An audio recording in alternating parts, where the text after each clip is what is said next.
আরে এই ভাই তোরে খুঁজতেছিল। আপনি আইছেন, একটা মিনিট দাঁড়ান, আমি আসতেছি। ধরেন, বসেন।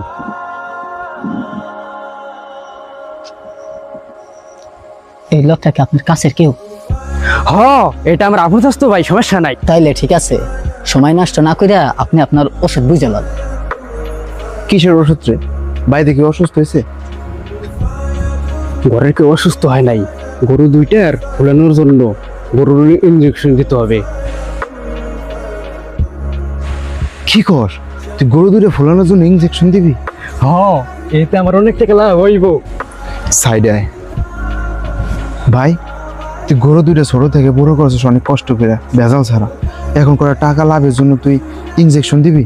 আরে সই দেওয়া তো ক্ষতির কিছু নাই রে। দুদিন পরে কুরবানি, যে নিবে সে তো কুরবানি দিয়ে দিবে। ক্ষতি তো তোর হইব না, কারণ গোস্ত তো তুই খাবি না। 2 দিন পরে যে বিড়ারা গরুটা নিয়ে যাবে, গোস্ত তারা খাবে, ক্ষতি তো তাদেরও হইতে পারে। আজকে না হয়তো ইঞ্জেকশনটা দিলি, কালকে তো ঠিকই গরুটা বিক্রি করে ফেলাবে। কিন্তু যারা গরুটা নেবে, ঈদের 1 দিন আগে না হয় 2 দিন আগে যদি গরুটা মারা যায়, পাপের ভাগ তো তোর ঠিকই আসবে। আজকে না হয় তুই গরু দুটার ইঞ্জেকশন পুশ করলি, এই প্রাণী দুটো বোবা দেখে আজকে কিচ্ছু বলতে পারবে না। কিন্তু ওই হাসরের ময়দানে আল্লাহ কিন্তু ওদের ঠিকই জবান খুলে দেবে। তখন তারা বলবে, এই ব্যক্তি আমাকে কড়া টাকা লাভের জন্য আমার শরীরের মধ্যে ইঞ্জেকশন পুশ করছে, আমার তখন অনেক কষ্ট হয়েছে। তখন তারা বলবে, হে আল্লাহ, আমি তোমার কাছে বিচার দিলাম। তখন ভাই তুই কইতে পারবি তখন তোর কি হবে? তুই জানিস তুই কি কইতেছিস? আর বেটারা সই দেয় না, ও তাদের তো কিছু হয় না। যা যা বাড়ি যা। এই শুনে রাখ, অন্যের ক্ষতি করতে চাইলে ওই ক্ষতি নিজের উপরেই পড়ে। ওই কি কয় তোমার ভাই? ওষুধ নিবা না আমি চলে যাব? আরে তার কথা শুই না, কোনো লাভ নাই। আপনি এখনই উঠেন, গরুটা শুই দিয়ে যান।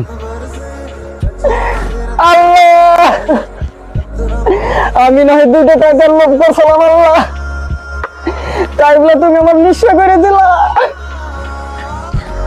আল্লাহ পাক তোরে নিঃস্ব করে নাই রে, তোর লোভই তোরে নিঃস্ব করে দিছে।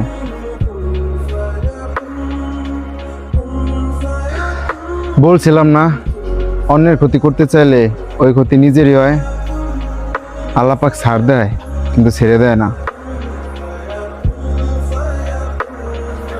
গরু দুইটা ইঞ্জেকশন দিয়ে মাইরে এখন কেন্দে লাভ কি? বছর আসে একটা কুরবানি, আর অনেক অনেক মানুষ আছে, অনেক